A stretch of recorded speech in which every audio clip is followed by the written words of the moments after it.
शांति। 13 दिसंबर 2025 की मुरली है। मुख्य रूप से बाबा ने कहा, जब तुम्हारी स्थिति सिल्वर एज तक पहुँचेगी, अर्थात जब आत्मा त्रेता की सतो स्टेज तक पहुँच जाएगी, तो कर्मेंद्रियों की चंचलता बंद हो जाएगी। अभी तुम्हारी रिटर्न जर्नी है, इसलिए कर्मेंद्रियों को वश में रखना है। कोई भी छिपाकर ऐसा कर्म नहीं करना जो आत्मा पतित बन जाए। अविनाशी सर्जन तुम्हें जो परहेज बता रहे हैं, उस पर चलते रहो। आगे कहा, एक बाप से ही सुनना है, एक की ही अव्यभिचारी याद में रहना है। इस शरीर की संभाल रखनी है, लेकिन ममत्व नहीं रखना है।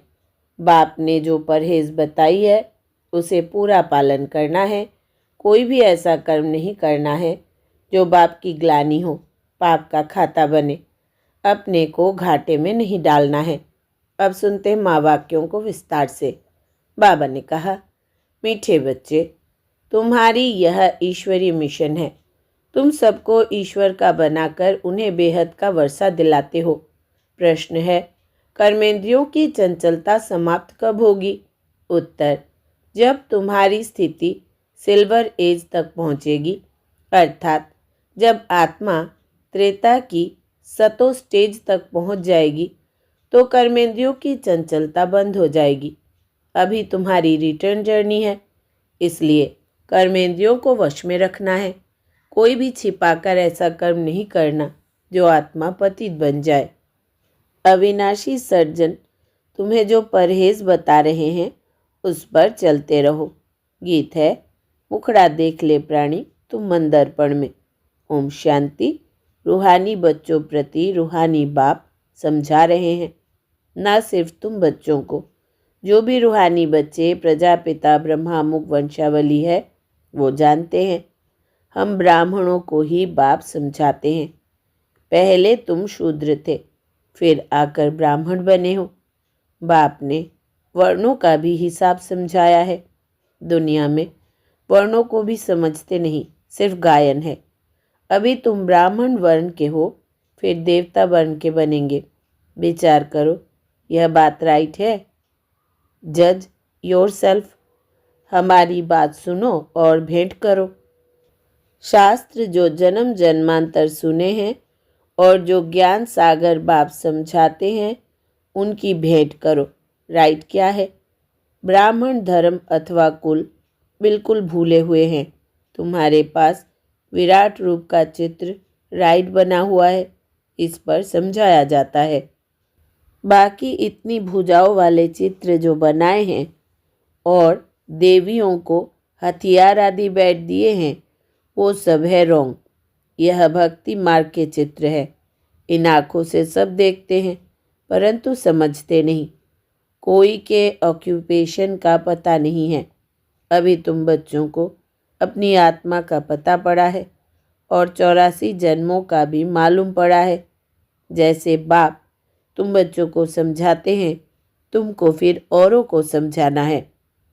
शिव बाबा तो सबके पास नहीं जाएंगे, ज़रूर बाप के मददगार चाहिए ना। इसलिए तुम्हारी है ईश्वरी मिशन। तुम सबको ईश्वर का बनाते हो, समझाते हो। वो हम आत्माओं का बेहद का बाप है, उनसे बेहद का वर्षा मिलेगा। जैसे लौकिक बाप को याद किया जाता है, उनसे भी जास्ती पारलौकिक बाप को याद करना पड़े।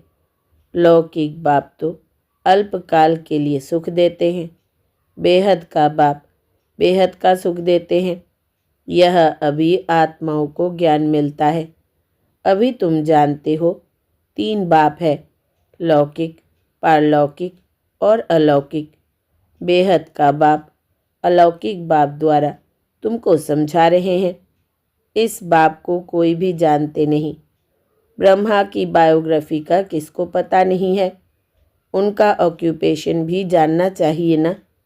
शिव की, श्री कृष्ण की महिमा गाते हैं, बाकी ब्रह्मा की महिमा कहाँ? निराकार बाप को ज़रूर मुख तो चाहिए ना, जिससे अमृत दे। भक्ति मार्ग में बाप को कभी यथार्थ रीति याद नहीं कर सकते हैं। अभी तुम जानते हो, समझते हो, शिव बाबा का रथ यह है। रथ को भी श्रृंगार करते हैं ना, जैसे मोहम्मद के घोड़े को भी सजाते हैं। तुम बच्चे कितना अच्छी रीति मनुष्यों को समझाते हो। तुम सभी की बढ़ाई करते हो, बोलते हो तुम यह देवता थे, फिर 84 जन्म भोग तमो प्रधान बने हो, अब फिर सतो प्रधान बनना है, तो उसके लिए योग चाहिए। परंतु बड़ा मुश्किल कोई समझते हैं। समझ जाए तो खुशी का पारा चढ़े, समझाने वाले का तो और ही पारा चढ़ जाए। बेहद के बाप का परिचय देना कोई कम बात है क्या? समझ नहीं सकते, कहते हैं यह कैसे हो सकता। बेहद के बाप की जीवन कहानी सुनाते हैं। अब बाप कहते हैं बच्चे पावन बनो। तुम पुकारते थे ना कि हे पतित पावन आओ। गीता में भी मन मना भव अक्षर है, परंतु उनकी समझानी कोई के पास है नहीं। बाप आत्मा का ज्ञान भी कितना क्लियर कर समझाते हैं। कोई शास्त्र में यह बातें है नहीं। भल कहते हैं आत्मा बिंदी है, भ्रुकुटी के बीच स्टार है, परंतु यथार्थ रीति किसी की बुद्धि में नहीं है। वो भी जानना पड़े। कलयुग में है ही अनराइटियस, सतयुग में है सब राइटियस। भक्ति मार्ग में मनुष्य समझते हैं यह सब ईश्वर से मिलने के रास्ते हैं। इसलिए तुम पहले फॉर्म भराते हो। यहाँ क्यों आए हो? इससे भी तुमको बेहद के बाप का परिचय देना है। पूछते हो आत्मा का बाप कौन? सर्वव्यापी कहने से तो कोई अर्थ ही नहीं निकलता। सबका बाप कौन? यह है मुख्य बात। अपने अपने घर में भी तुम समझा सकते हो। एक दो मुख्य चित्र, सीढ़ी, त्रिमूर्ति, झाड़, यह बहुत ज़रूरी है। झाड़ से सब धर्म वाले समझ सकते हैं कि हमारा धर्म कब शुरू हुआ। हम इस हिसाब से स्वर्ग में जा सकते हैं। जो आते ही पीछे है वो तो स्वर्ग में जा न सके, बाकी शांति धाम में जा सकेंगे। झाड़ से भी बहुत क्लियर होता है। जो जो धर्म पीछे आए हैं उन्हों की आत्माएं ज़रूर ऊपर में जाए विराजमान होंगी। तुम्हारी बुद्धि में सारा फाउंडेशन लगाया जाता है। बाप कहते हैं आदि सनातन देवी देवता धर्म का सैंपलिंग तो लगा, फिर झाड़ के पत्ते भी तुमको बनाने हैं। पत्ते बगैर तो झाड़ होता नहीं। इसलिए बाबा पुरुषार्थ कराते रहते हैं आप समान बनाने के लिए। और धर्म वालों को पत्ते नहीं बनाने पड़ते हैं, वो तो ऊपर से आते हैं, फाउंडेशन लगाते हैं, फिर पत्ते पीछे ऊपर से आते जाते हैं। तुम फिर झाड़ की वृद्धि के लिए यह प्रदर्शनी आदि करते हो।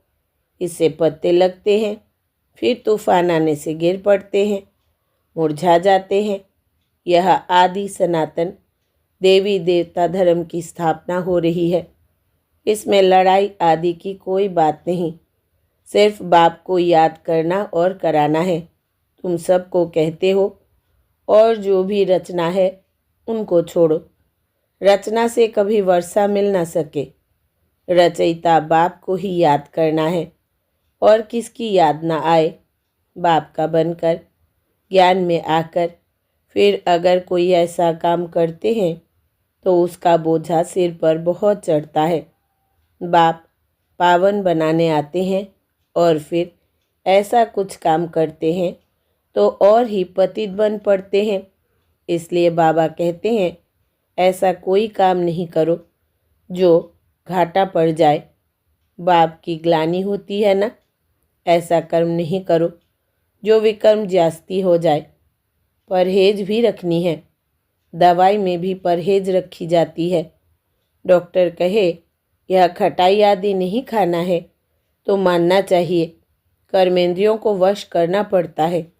अगर छिपा कर खाते रहेंगे तो फिर दवाई का असर नहीं होगा। उसको कहा जाता है आसक्ति। बाप भी शिक्षा देते हैं यह नहीं करो। सर्जन है ना, लिखते हैं बाबा मन में संकल्प बहुत आते हैं, खबरदार रहना है।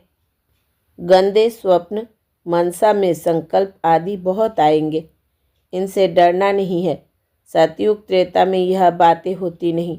तुम जितना आगे नज़दीक होते जाएंगे, सिल्वर एज तक पहुँचेंगे, तब कर्मेंद्रियों की चंचलता बंद हो जाएगी, कर्मेंद्रियाँ वश हो जाएंगी। सतयुग त्रेता में वश थी ना, जब उस त्रेता की अवस्था तक आओ तब वश होंगे। फिर सतयुग की अवस्था में आएंगे तो सतो प्रधान बन जाएंगे। फिर सब कर्मेंद्रियाँ पूरी वश हो जाएंगी। कर्मेंद्रियाँ वश थी ना, नई बात थोड़ी है। आज कर्मेंद्रियों के वश है, कल फिर पुरुषार्थ कर कर्मेंद्रियों को वश कर लेते हैं। वो तो 84 जन्मों में उतरते आए हैं। अभी रिटर्न जर्नी है। सबको सतो प्रधान अवस्था में जाना है। अपना चार्ट देखना है, हमने कितने पाप कितने पुण्य किए हैं। बाप को याद करते करते आयरन एज से सिल्वर एज तक पहुंच जाएंगे तो कर्मेंद्रियाँ वश हो जाएंगी। फिर तुमको महसूस होगा अभी कोई तूफान नहीं आते हैं, वो भी अवस्था आएगी। फिर गोल्डन एज में चले जाएंगे। मेहनत कर पावन बनने से खुशी का पारा भी चढ़ेगा।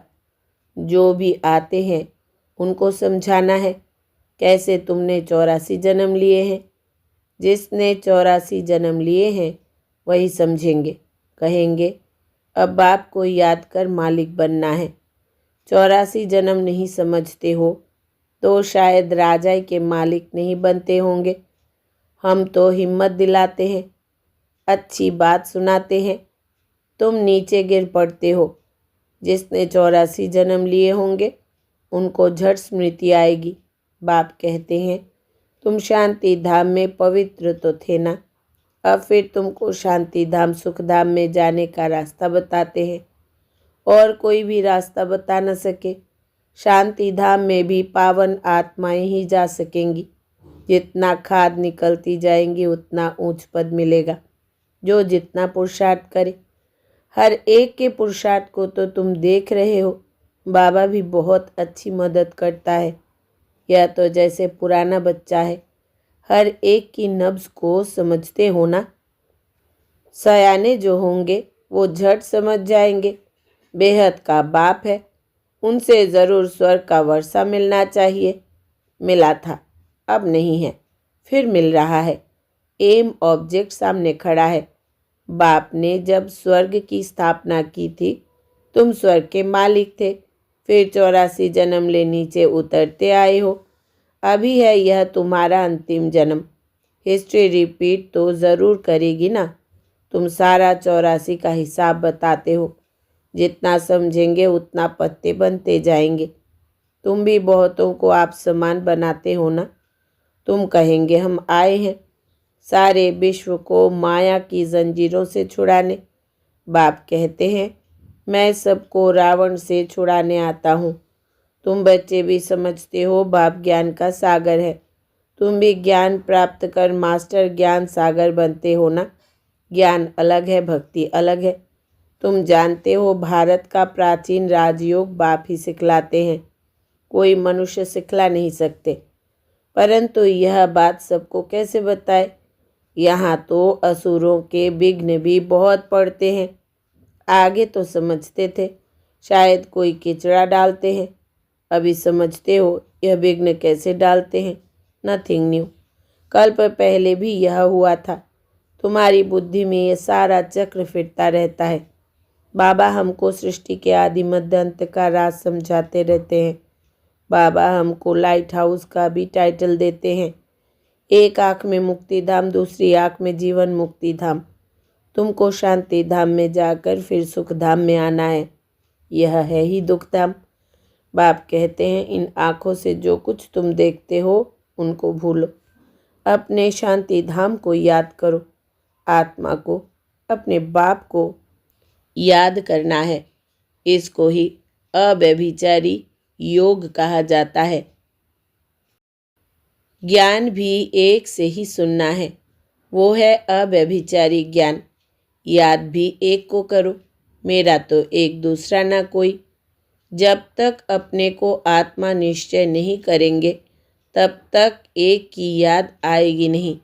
आत्मा कहती है मैं तो एक बाबा की ही बनूंगी, मुझे जाना है बाबा के पास। यह शरीर तो पुराना जर्जरीभूत है, इनमें भी ममत्व नहीं रखना है। यह ज्ञान की बात है। ऐसे नहीं कि शरीर की संभाल नहीं करनी है। अंदर में समझना है यह पुरानी खाल है, इनको तो अब छोड़ना है। तुम्हारा है बेहद का सन्यास, वो तो जंगल में चले जाते हैं। तुमको घर में रहते याद में रहना है। याद में रहते रहते तुम भी शरीर छोड़ सकते हो। कहाँ भी हो तुम बाप को याद करो।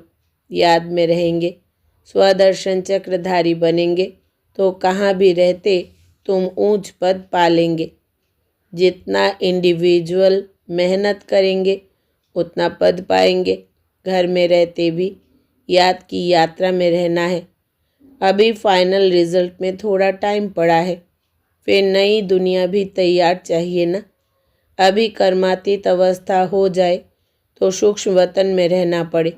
सूक्ष्म वतन में रहकर भी फिर जन्म लेना पड़ता है।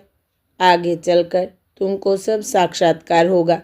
अच्छा, मीठे मीठे सिकिलदे बच्चों प्रति माता पिता बाप दादा का याद प्यार और गुड मॉर्निंग। रूहानी बाप की रूहानी बच्चों को नमस्ते। हम रूहानी बच्चों की रूहानी माता पिता बाप दादा को याद प्यार, गुड मॉर्निंग और नमस्ते बाबा नमस्ते। धारणा के लिए मुख्य सार। पहला, एक बाप से ही सुनना है, एक की ही अव्यभिचारी याद में रहना है। इस शरीर की संभाल रखनी है लेकिन ममत्व नहीं रखना है। दूसरा, बाप ने जो परहेज बताई है उसे पूरा पालन करना है। कोई भी ऐसा कर्म नहीं करना है जो बाप की ग्लानि हो, पाप का खाता बने।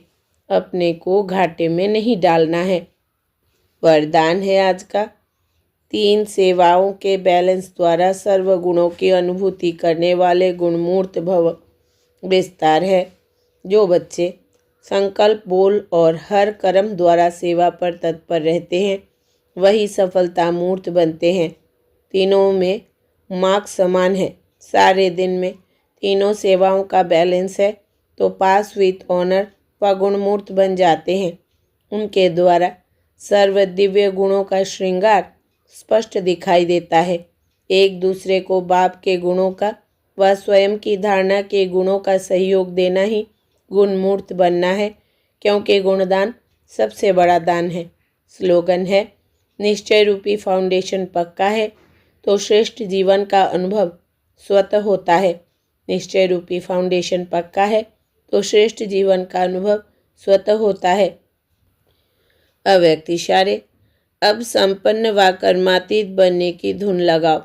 पिछले कर्मों के हिसाब किताब के फलस्वरूप तन का रोग हो, मन के संस्कार अन्य आत्माओं के संस्कारों से टक्कर भी खाते हो, लेकिन कर्मातीत कर्म भोग के वश ना होकर मालिक बन हिसाब चुकतू करावे। कर्म योगी बन कर्म भोग चुकतू करना, यह है कर्मातीत स्थिति की निशानी। प्रैक्टिस करो। अभी अभी कर्म योगी, अभी अभी कर्मातीत स्टेज। अच्छा, ओम शांति।